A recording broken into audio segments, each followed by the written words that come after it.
O programa Auditório Livre traz a cobertura da 14ª Convenção de Contabilidade realizado no Centro de Eventos do Ceará. Esse ano, o evento abordou o tema Aumentando o Foco da Performance Contábil, Gestão e Controle.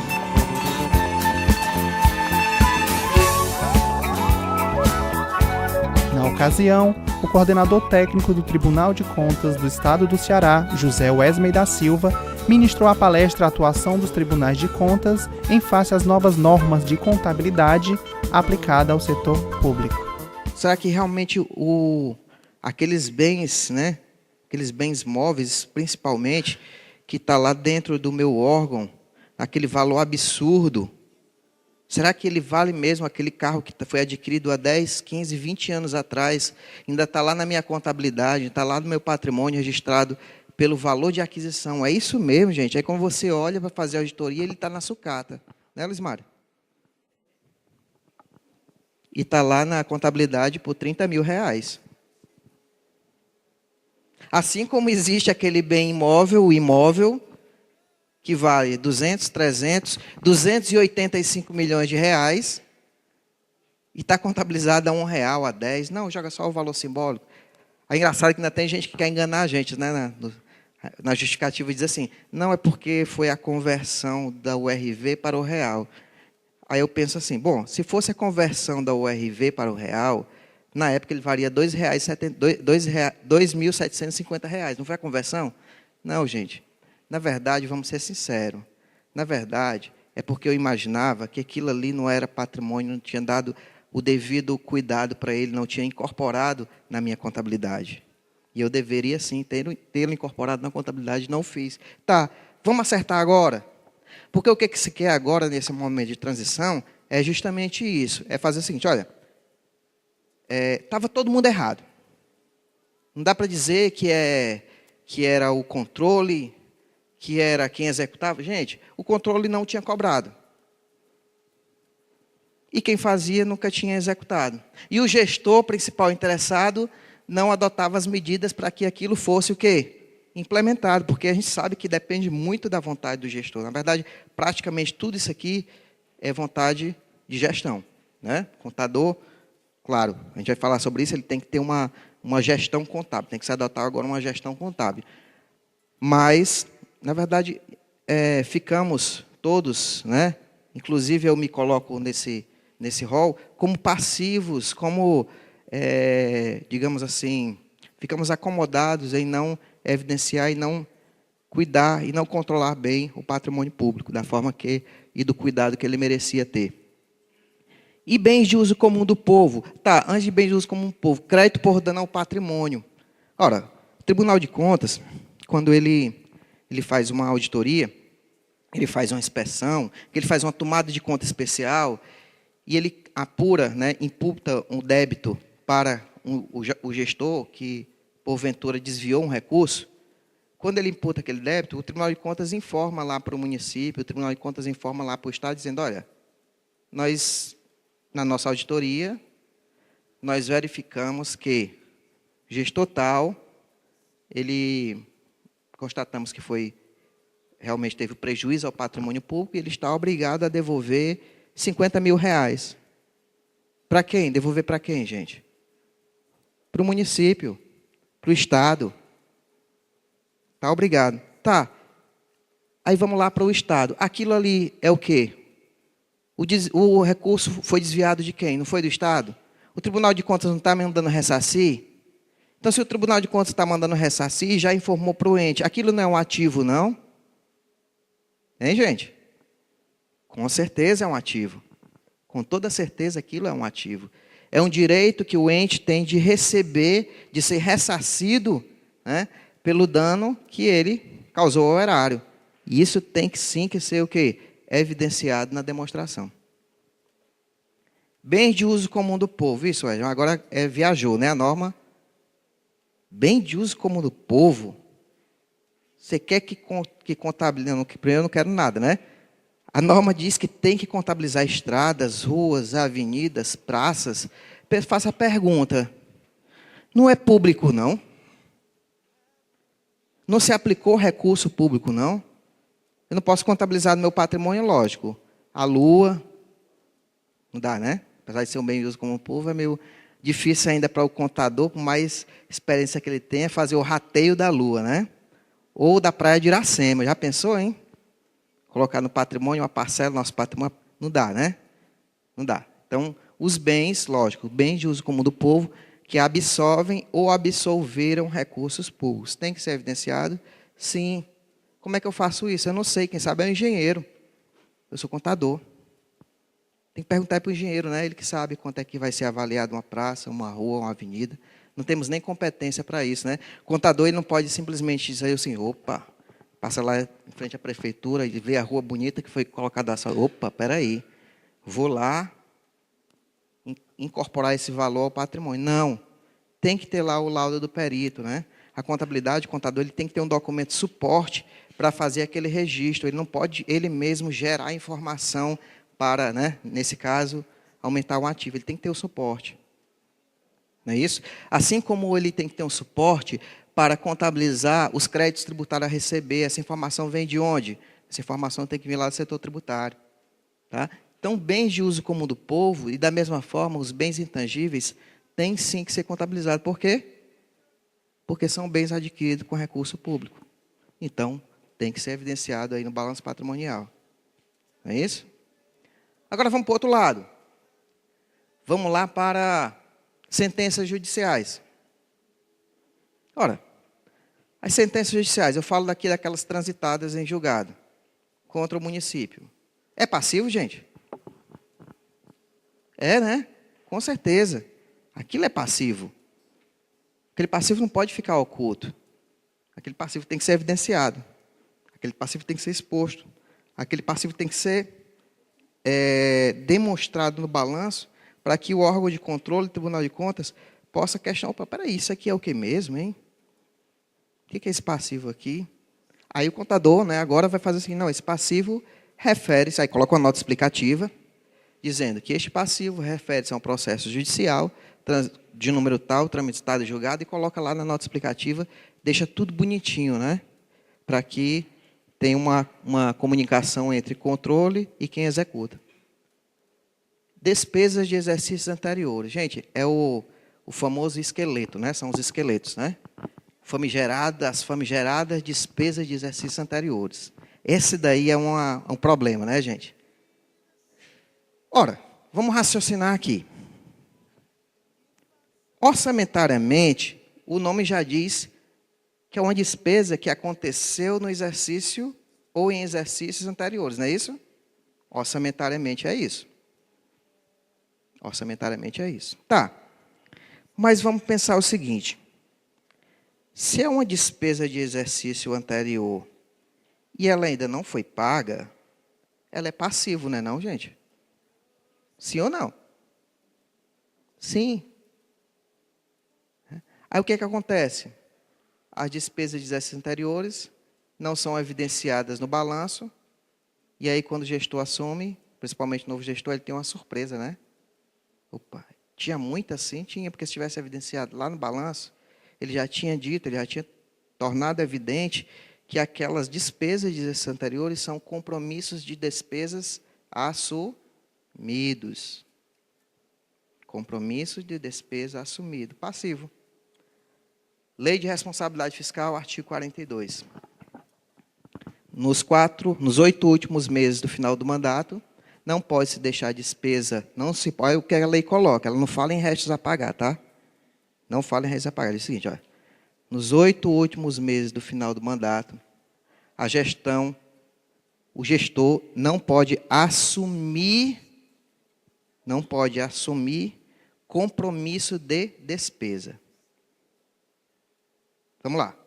Porque aí tem que se dar uma interpretação contábil para isso aí, tá? Compromisso de despesa. Gente, o que é compromisso de despesa? Na linguagem contábil, compromisso de despesa é o acontecimento da despesa, ou seja, é o fato gerador da despesa, e em ela não sendo paga, ela se torna o quê? Passivo. Então, pelo que a lei, se a gente for interpretar a lei de uma forma mais crítica, a despesa de exercício anterior é um compromisso de despesa assumido. Só que ela é tão maléfica que ela não fica o quê? Evidenciada na demonstração. Deveria sim ou não, gente? Com toda certeza. Deveria estar evidenciada na demonstração contábil. Ela não fica oculto, né? Isso é um passivo oculto, tá? Fica oculto. Não tem como você ver. Mas tem que ser evidenciado sim, com toda certeza. A norma brasileira de contabilidade, a NBCT, acho que é 16.5, salvo engano, é que fala do registro. Tem um ponto lá na norma que ele é bem polêmico. E foi, inclusive, até questionada pelo próprio Tribunal de Contas da União.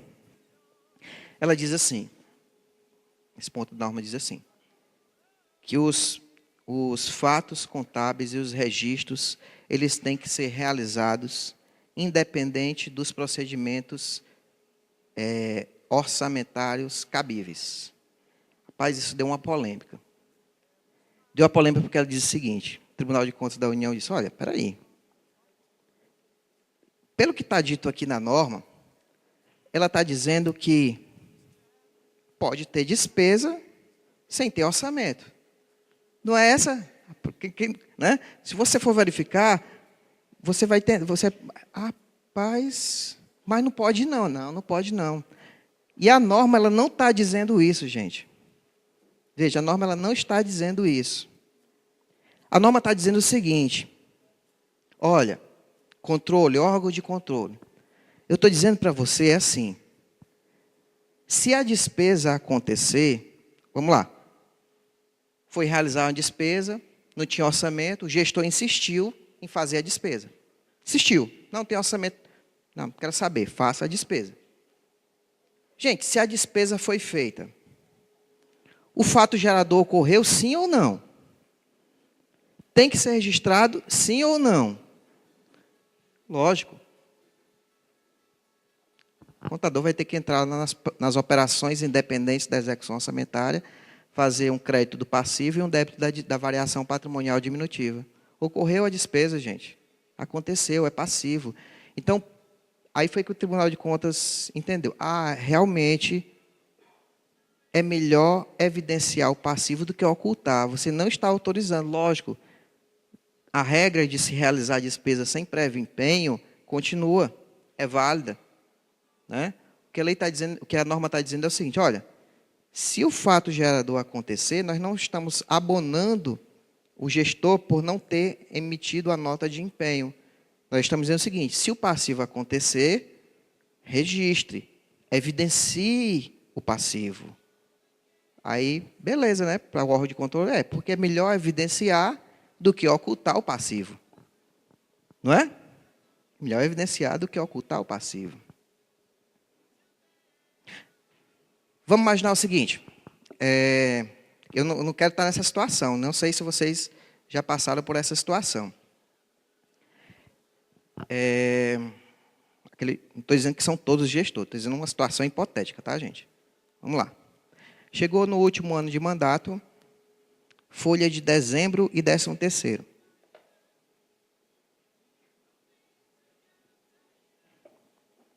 O gestor chega para você, como contador responsável, e diz o seguinte, olha, o negócio está feio, você sabe, né? Esse eu sei, doutor. Está muito feio mesmo, né? Rapaz, para não ficar mais feio ainda, faça o seguinte, eu não vou empenhar a folha de dezembro, não. Não empenhe, não, viu? O contador toma um susto, né? Puxa vida, agora entrei numa sinuca de bico. Se eu correr, o bicho pega. Se eu ficar, o bicho come. Se eu registrar, se eu fizer o empenho, eu posso perder o contrato.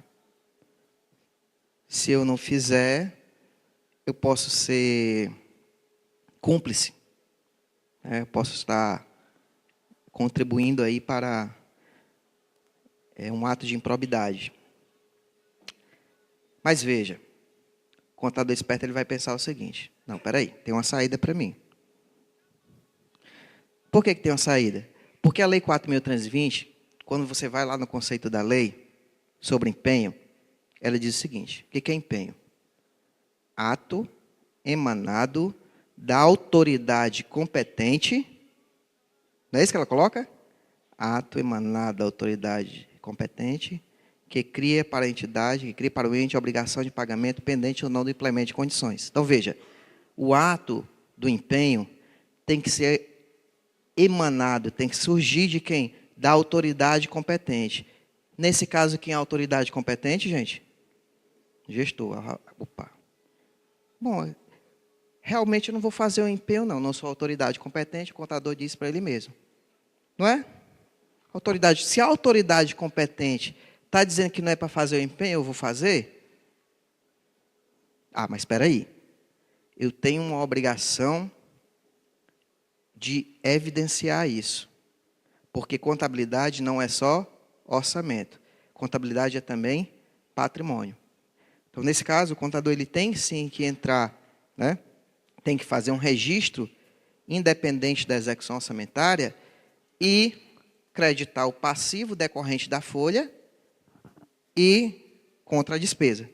Né? Credita passivo, debita a variação patrimonial diminutiva. Fez a obrigação dele? Fez.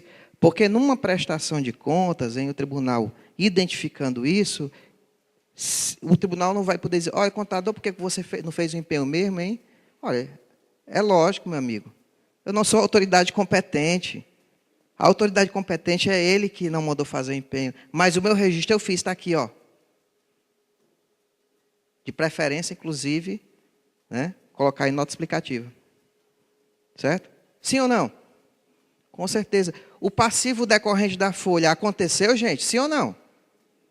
Pelo fato de não ter sido empenhado, é passivo ou não? É. É compromisso de despesa assumido. Tem que ser registrado. Né? Princípio da oportunidade. Então, veja, né, não existe só o mundo orçamentário, existe o mundo patrimonial. E quando a gente fala em mundo patrimonial, eu não estou me referindo só a bens móveis e imóveis, não. Patrimônio é bem, direitos e obrigações, né? Tá? Então, tem sim que ser evidenciado, né? Juros de encargos, empréstimos a pagar, tem que ser evidenciado. A dívida passiva de curto prazo, né? Apesar de muitas vezes a gente só evidenciar de longo prazo, tem que ser evidenciado. As obrigações fiscais, Vou colocar um exemplo também, um caso concreto que uma colega, né, de contabilidade, uma vez ela questionou o seguinte: olha, Wesley, eu estou com um problema sério lá, porque lá no município que eu trabalho, não foi no estado de Ceará, tá? Ainda bem, né? Outro município aí, não foi no estado de Ceará. Então, no município que eu trabalho, o gestor, ele me deu uma ordem expressa, não foi escrita, né, que ele não é louco, mas ele me deu uma ordem expressa para que eu não contabilizasse, que eu não fizesse, que eu não empenhasse a contribuição patronal sobre os serviços prestados. Aquela contribuiçãozinha, não tem um serviço que vai ser prestado? Além do valor que é retido e repassado para o INSS, não tem os 20% da contribuição patronal? Não tem? Tem. Aquilo ali é compromisso, pessoal? É. Aí foi que ela fez, seguiu as ordens lá do gestor. Só que ela se deu mal. Foi o que aconteceu? Os auditores fiscais foram lá, identificaram que esse fato, né, que não tinha sido feito o recolhimento e que a contabilidade não tinha reconhecido esses passivos. Final da história, ela entrou no processo e foi para o processo dela também, estava junto com o gestor, o nome dela, na Procuradoria-Geral da Fazenda Nacional. Aí eu disse para ela o seguinte: olha, mesmo que você deveria ter feito na época o quê? Ele não mandou empenhar, mas reconheça o passivo. Faça o reconhecimento passivo. Credite a obrigação fiscal contra uma despesa. Aí pode, olha só, claro que pode, gente. Mesmo ele não tendo mandado, você tinha que ter feito a apropriação. Faça o seguinte, faça pelo menos um levantamento de todo esse valor que deveria ter sido pago no período que está sendo auditado. Ela fez o levantamento, tinha os empenhos dos prestadores de serviço, aplicou 20% em cima, reconheceu o passivo, que ela tinha que reconhecer. né? Faça isso, que já é um caminho para dar certo. Então, é aquele mundo, né, que a gente pensa que só existe orçamento. Só existe orçamento, tudo só depende. Não, nem tudo funciona em função do orçamento. Provisões. Não fala aqui de provisões de férias, nem provisões de 13º, não, tá, pessoal? Essa aí nem se fala. Porque essa daí não é provisão, não. Apesar da gente chamar de provisão, né? A provisão de férias, provisão de 13º, não. É obrigação. Vem cá, a gente não trabalha o mês todo. Só não, né? Trabalhamos, nós os assalariados, empregados, trabalhamos o mês todo. Servidores públicos. Vem cá, cada mês que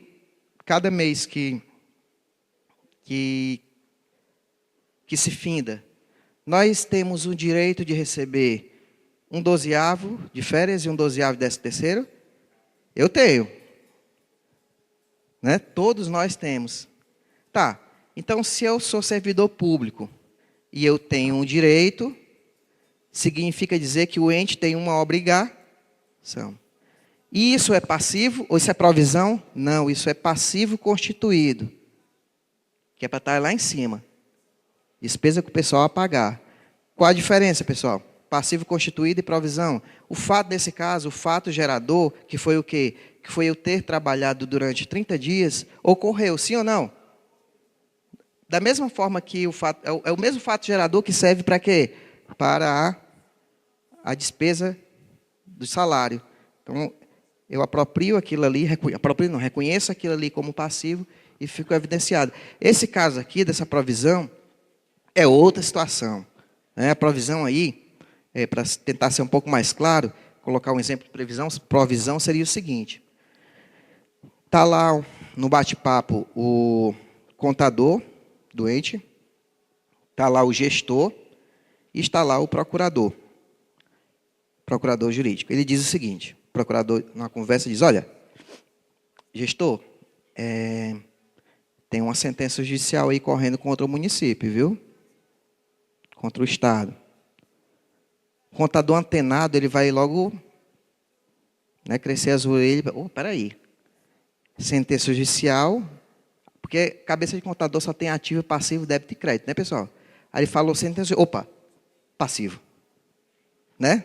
Tem que estar com o radarzinho ligado para sentença judicial, passivo. Pelo menos possibilidade de passivo. E aí, ele pergunta ao procurador. Tá, meu amigo, mas me diga mais detalhes, isso aí é o quê? Está correndo o processo, porque o fato gerador não aconteceu, o processo está sendo ainda julgado. O fato gerador, obrigação de pagamento, a sentença ainda não foi julgada. E aí o procurador diz o seguinte, rapaz, realmente está correndo, não foi julgado ainda. E o contador pergunta, mas possivelmente é de quanto? Aí o procurador disse para o contador, rapaz, é o seguinte, está entre 2 e 3 milhões de reais. Aí o contador vai fazer um ofício para que aquilo seja formalizado, para ele contabilizar, né? Documento hábil, né? Não é só da conversa que ele vai lá e registrar o passivo. Formaliza, depois que ele sai do bate-papo, dia seguinte, 2 dias depois, olha, a respeito daquele, né? Me diga aí qual é o valor. Aí a resposta do procurador coloca do mesmo jeito que ele falou e diz, olha, existe o débito, existe a sentença tramitando e etc. Está entre o valor de 2 e 3 milhões. Contador, diante disso, tem que reconhecer essa provisão, gente? Sim ou não? Sim, com toda certeza. E nesse caso, entre 2 e 3 milhões, vocês contabilizariam por 2 ou por 3 milhões? Quanto? 3, né? Por conta de que princípio? Prudência. Prudência. Não é isso? Princípio da prudência. Provisão, princípio da prudência. E outros, né, gente? Aí o passivo contingente. Outra situação aqui. Mesmo município, mesmo gestor, outra situação. Diz assim, olha, rapaz, tem um débito corrente contra o município, uma sentença correndo contra o município. E aí o contador, quanto é? E aí o procurador, não sei. Como assim, não sei? Não sei, não tenho ideia. E aí? E aí, pessoal? E aí? Como evidenciar, como contabilizar algo que não tem valor? E esse negócio vai para onde? Qual é a saída aí? Nota explicativa, dizendo que existe um processo, número tal, correndo no fórum tal, mas cujo valor ainda não se pode determinar. Está evidenciado na demonstração. Né? Não está evidenciado na demonstração propriamente dita, mas vai estar evidenciado onde? Na nota explicativa. Percebem aí? Né? Então tem que ter todo esse cuidado. Então agora eu faço a pergunta de novo. Vocês aprovariam esse balanço, sim ou não? Quem tem coragem de aprovar, levanta o braço.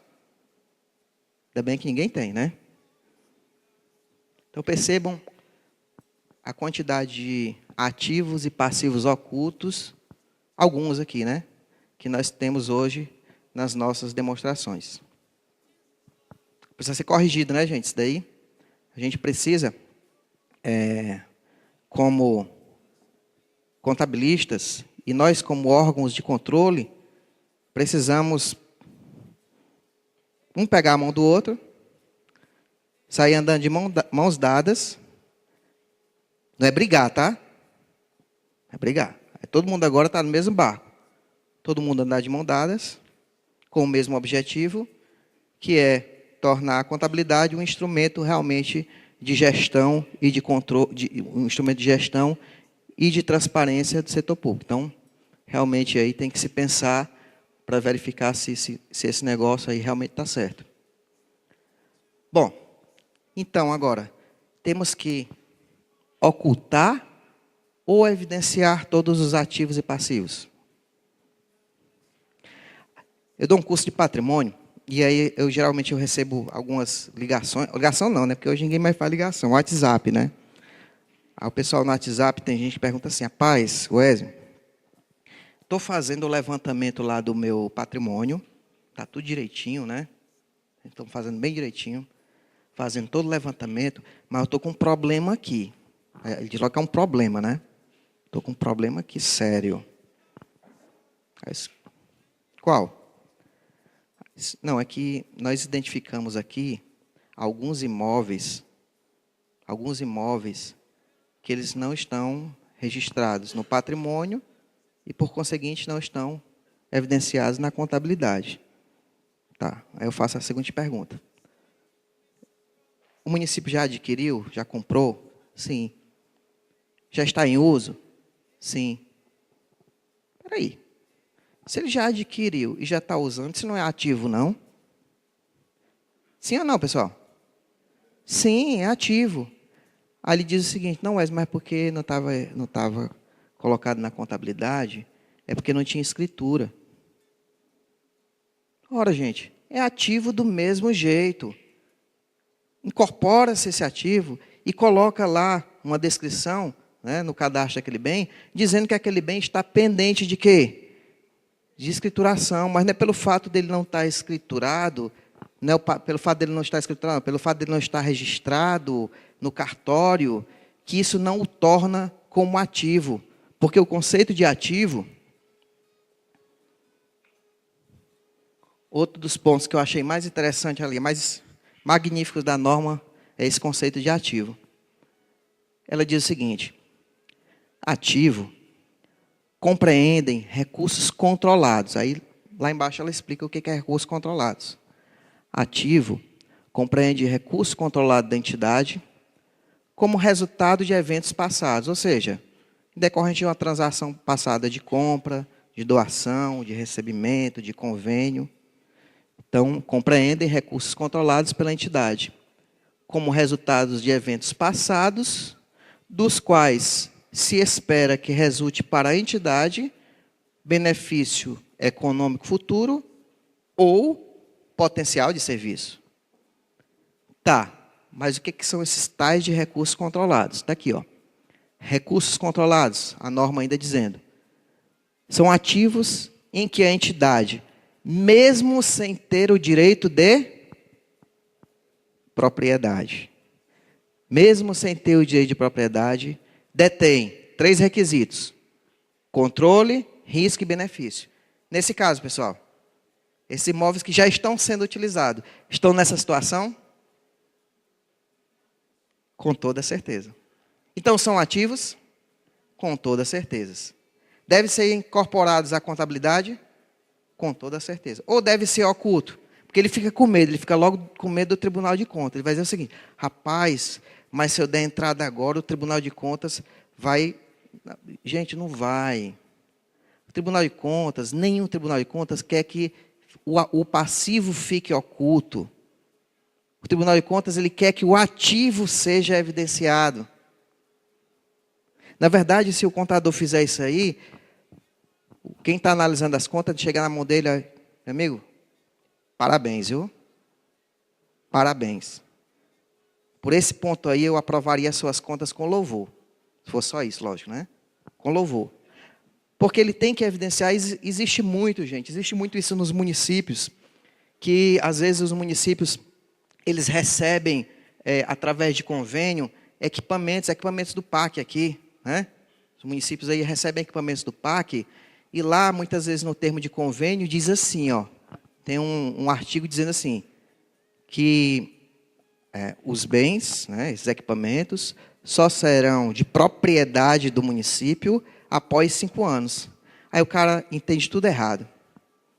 Ele não lê o conceito de ativo, ele entende tudo errado. Opa, peraí, se a propriedade só vai ser daqui a 5 anos, então eu não vou contabilizar. Gente, incorpora-se sim ao patrimônio, porque ele já atende os requisitos de ativo e coloca na descrição do bem que aquele bem só será de propriedade, porque basta agora, pelo novo conceito, basta o quê? A posse.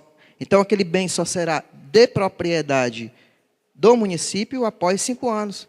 Terminou o prazo, pronto, já está colocado lá, já está evidenciado, né, no cadastro do bem. Porque o que foi que aconteceu agora? Agora nós temos um problema. Esses bens que foram adquiridos há 10 anos, há 5 anos atrás, não estão sendo incorporados, não foram incorporados na época. Não é isso? E agora? Não tem outra saída. Qual é a saída?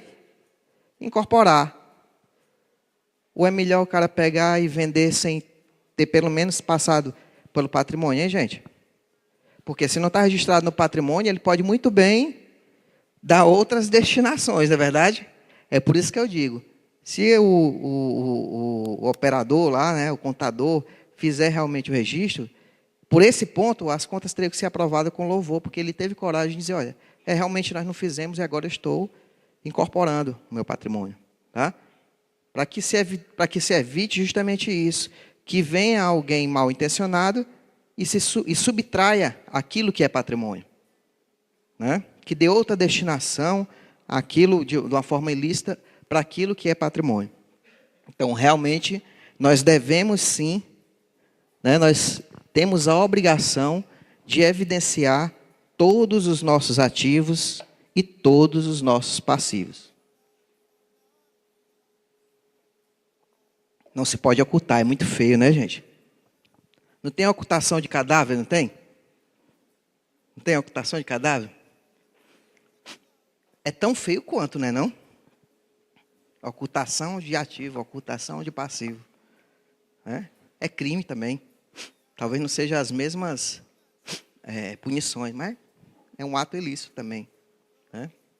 Então, realmente eles têm sim que serem evidenciados. Porque basta eu ter... Se eu já estou me utilizando, esse conceito de ativo, ele diz assim, olha, mesmo sem ter a propriedade, você já está se utilizando? Já está se beneficiando? Já está sob o seu controle, você está utilizando? Está sob o seu risco, se der algum problema, aquilo ali vai ser seu? Olha isso, o risco vai ser seu? Vai. Ué, mas aí surge um problema. Agora o negócio enganchou. Espera aí, como é que você está dizendo se o governo federal, ele, por exemplo, comprou o equipamento, não transferiu, mas ele comprou o equipamento ele comprou as máquinas, os tratores, e incorporou o patrimônio dele como governo federal. Está lá registrado. E aí, você está dizendo que ele vai transferir lá para o meu município, que vai transferir lá para o Estado. E o Estado e o município têm que incorporar o patrimônio, mas não vai ficar 2 vezes o mesmo patrimônio, o mesmo bem, desculpa, contabilizado em 2 patrimônios? E aí? Pergunto, esse bem, ele tem que ser incorporado ao patrimônio da União, que é a proprietária. Então, ela comprou, incorporou, transferiu. Dizendo assim, olha, não estou te dando não, tá? Não é da sua propriedade, não. É só para você usar. Depois de 5 anos é seu. Concessão. É só para usar. E aí, gente? Esse bem, esse equipamento, essas máquinas, tratores, ônibus, elas têm que ser incorporadas ao patrimônio do governo federal ou do ente que está utilizando? Hã? De quem está utilizando, na verdade. O governo federal, ele compra, incorpora. Na transferência por cessão, ele desincorpora contabilmente. Contabilmente por quê? Porque ele tem que ficar lá registrado nos seus controles patrimoniais, que é de propriedade dele, que está apenas o quê? Cedido. Mas contabilmente ele não está gerando benefício para o governo federal, não está sob o risco do governo federal, não está sob o controle, o risco e o benefício de quem? Daquele ente que está se utilizando. Eu não sei se vocês já viram por aí, aqueles ônibusinhos escolares, aqueles amarelinhos, vocês já viram? Que tem muito no interior. Aquele ali, por um tempo, aqueles bens, eles eram de propriedade do Estado e estava cedido aos municípios. Cedido, prestado, né? Agora não, acho que agora já está tudo transferido para os municípios. Mas aqueles bens, aqueles ônibus, estavam nessa situação? Mesma coisa, né? Ele era patrimônio de quem ali, hein? Propriedade do Estado. Patrimonialmente, ele estava servindo, ele estava sob o risco, controle e os benefícios de quem? Município. E aí? Incorpora o patrimônio do município ou do Estado? Município, né? O Estado vai ter esse controle e vai, não vai dizer, opa, peraí, apaga tudo daqui, mandei, não quero mais. Não. Vai ficar lá nos seus controles patrimoniais, no seu inventário, que existe o bem, apenas aquilo ali não vai incorporar, não vai ser levado para a incorporação do ativo do Estado, e sim para o do município. Lá no município, ele dá a entrada, incorpora o bem e coloca aquela observação dizendo que não é da propriedade dele. 20? Estamos avançando. Bom, reconhecimento, os novos procedimentos patrimoniais. O que tem que ser feito, né? Esses novos procedimentos patrimoniais, pessoal, eles estão estabelecidos aí pela portaria 634 de 2013 da STN, que é justamente aí onde os tribunais de contas vêm focando, solicitando e que seja evidenciado para os entes o que eles estão adotando, o que os municípios, o que os estados estão fazendo para que sejam implementados esses procedimentos. No caso do Estado, por exemplo, o Estado ele editou uma portaria, né, através da Secretaria da Fazenda, elencando todos esses procedimentos, alguns já foram cumpridos, outros ainda não, mas eles estabeleceram um prazo, e o tribunal vai fiscalizar aquele prazo que ele estabeleceu. No caso dos municípios, os municípios, né, encaminharam as suas informações, né, dizendo, olha, até o final do ano tal, eu vou fazer o reconhecimento e mensuração e evidenciação dos créditos tributários ou não por competência. Aí vai colocar o prazo. Porque ele sabe que ele vai ter que estabelecer um procedimento de controle de informações para que aquela informação chegue à contabilidade. Então, nesse ponto aqui, nesse requisito, eu tenho quantos setores envolvidos aí, gente? Pelo menos 2 setores, né? Contabilidade, porque ele tem que receber a informação, e setor de tributos, que tem que passar essa informação para a contabilidade. Reconhecimento, mensuração e evidenciação de obrigações e provisões. Acabamos de falar. Tem que ser evidenciado. Qual o prazo que você vai querer para você implementar as suas provisões, né? Por competências, as suas obrigações. Reconhecimento, mensuração e evidenciação dos bens móveis e intangíveis, né? Dos bens móveis e intangíveis. Olha, como eu disse, a grande maioria dos bens móveis e imóveis dos entes, eu acho que isso aí, no primeiro momento, vai ser o grande gargalo, né? Vai ter que se fazer uma avaliação geral. Gente, é uma faxina geral, tá? O negócio está meio descontrolado, tá certo? Meio não, tá bastante descontrolado. O que se quer agora é o quê? É se estabelecer um marco e dizer o seguinte, ó, tá, daqui para frente estava dessa forma, mas daqui para frente, os procedimentos serão outros. A forma de controle serão outros. Tá? Então, vamos sim mensurar e evidenciar. A própria lei de licitações e contratos, né, gente? Ela diz que quando você vai alienar um bem, você tem que fazer a avaliação. Então, vamos sim ter que avaliar, vamos sim ter que implementar controles para depreciar, né? Tem que ser necessariamente, depreciação, por exemplo, não é opção, é obrigação. E tem que ser feito o quê? Mensal. Isso vale para bens móveis e imóveis. Aqui, ó, registro dos fenômenos econômicos resultantes e independentes da execução orçamentária, tais como depreciação, amortização, exaustão, redução ao valor recuperado, né, o impairment. Reconhecimento e mensuração e evidenciação dos ativos de infraestrutura. Né, geralmente aqui se enquadram os bens de uso comum do povo. Ruas, praças, avenidas. Implementação do sistema de custo. Aí eu, assim, com toda a venha, né, a portaria, a Secretaria de Tesouro Nacional, mas é assim, gente, ó. Lembra do aviãozinho que eu coloquei lá atrás, no começo? Gente, ó, para ser bem sincero e bem realista, tá? Só vamos conseguir implementar sistemas, controles de custo no setor público depois que eu tiver uma contabilidade decente. Ou seja, preciso necessariamente implementar os novos controles, os novos procedimentos contábeis para que eu tenha condições de ir para um patamar depois mais elevado. Implementar sistemas de custo. Então, assim, de certa forma, eu particularmente acho meio utópico falar em sistema de custo antes de se implementar todos os procedimentos cabíveis. Tá? Toda a nova regra contábil. Aplicação do plano de contas detalhado em nível exigido para a consolidação.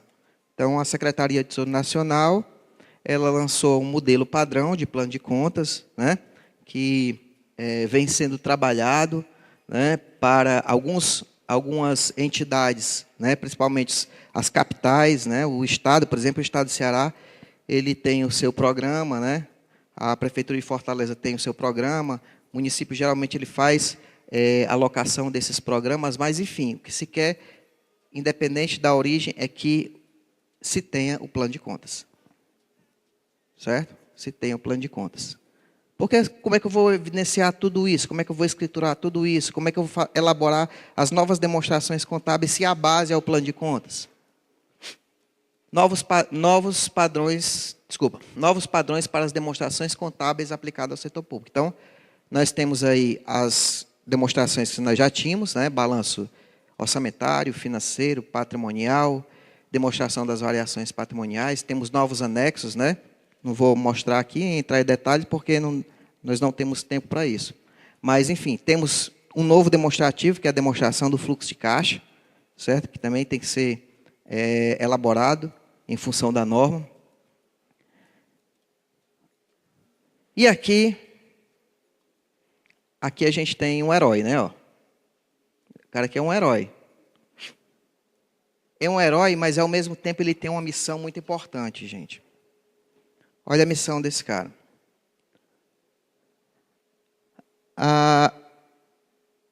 O responsável aqui pelo setor de arrecadação, por exemplo, ele não tem,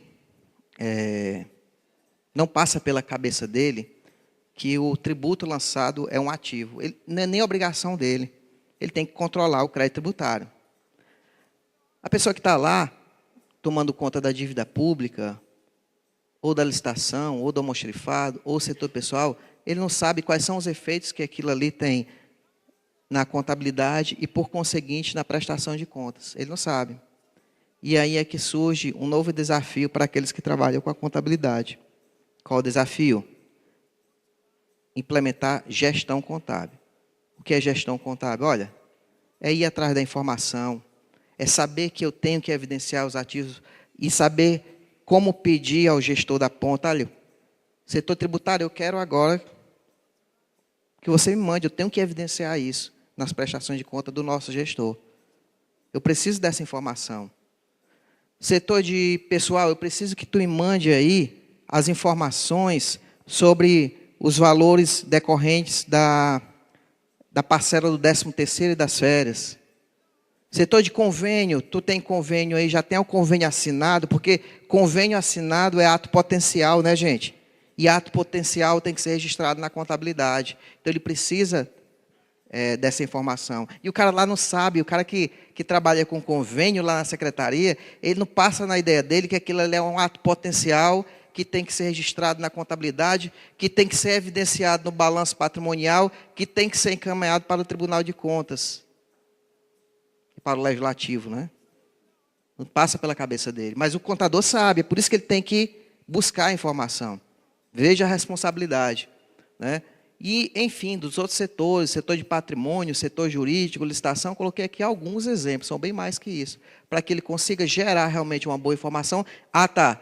E controladoria, controle interno eficiente, para quê? Controle interno, gente, quem for aqui do controle interno não é para estar aperreando o contador, não, gente. O contador, ele só... A informação contábil, ela só é correta se os controles implementados em cada um desses setores forem o quê? Corretos. O contador não faz mágica em receber a informação e transformar, não. Então, se os controles estão sendo bem implementados, a probabilidade da informação contábil ser correta aumenta. Se eu não tenho sistemas de controles internos implementados, a informação que sai na demonstração contábil tem uma enorme probabilidade de estar viciada. Não é isso? É assim no setor público, é assim no setor privado. E aí vai o controlador, né? Eu sou controlador, sou chato que só. Aí, né? Olha, estou só lá perto. Não, não é. O controlador, ele tem que, lógico, tem que acompanhar também o setor de contabilidade, mas ele tem que acompanhar os outros setores. Tá? Porque ele sabe que se os controles estiverem corretos, a informação vai chegar para os seus usuários, gestores, legislativo, Tribunal de Contas e Cidadão, de uma forma mais fidedigna. E aí, para a gente finalizar, já no final, gente, ó, notas explicativas, tá, gente? Notas explicativas. Notas explicativas vai ser o WhatsApp do contador para o analista de controle. É o WhatsApp que ele vai mandar. Só que ele vai ter uma oportunidade para escrever melhor, né? Pronto, é o WhatsApp. Não vai caber naquele... Vai escrever... Ou seja, gente, falta comunicação. O analista, quando ele chega, o auditor, quando ele pega aquela informação, e chega aquela informação limpa e seca, não é só para ele, não. É para qualquer pessoa. Ele fica com dúvidas. Não fica? Pode até criar certas conjecturas que não são reais. Se aquela informação, se aquela demonstração já vier com notas explicativas, aquilo ali evita até que o auditor, o analista, ele faça uma audiência, ou seja, se explique.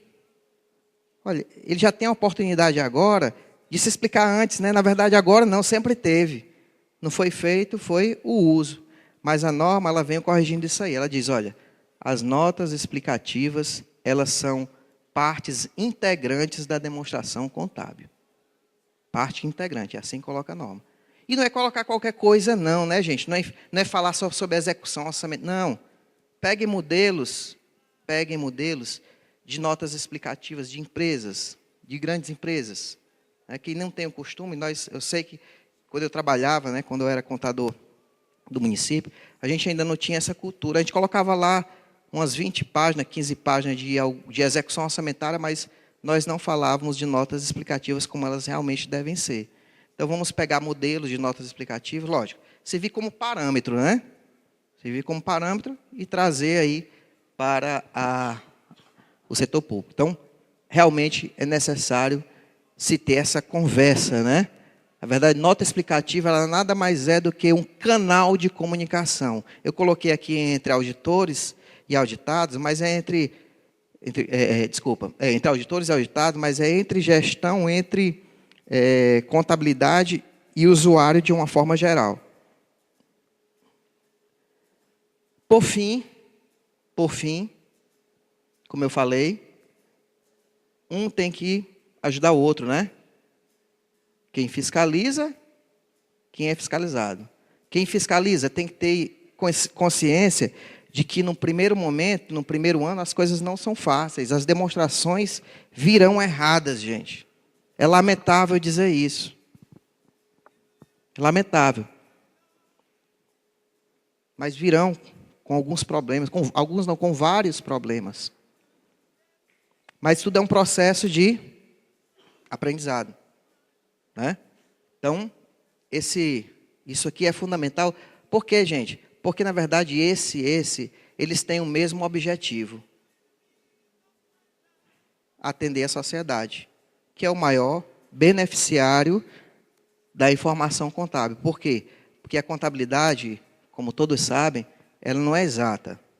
É uma ciência social. É uma ciência social. Apesar de se trabalhar muito com número, mas a contabilidade, ela é uma ciência social e ela precisa realmente gerar as informações necessárias para a sociedade, tá? Gente, obrigado a todos e a gente...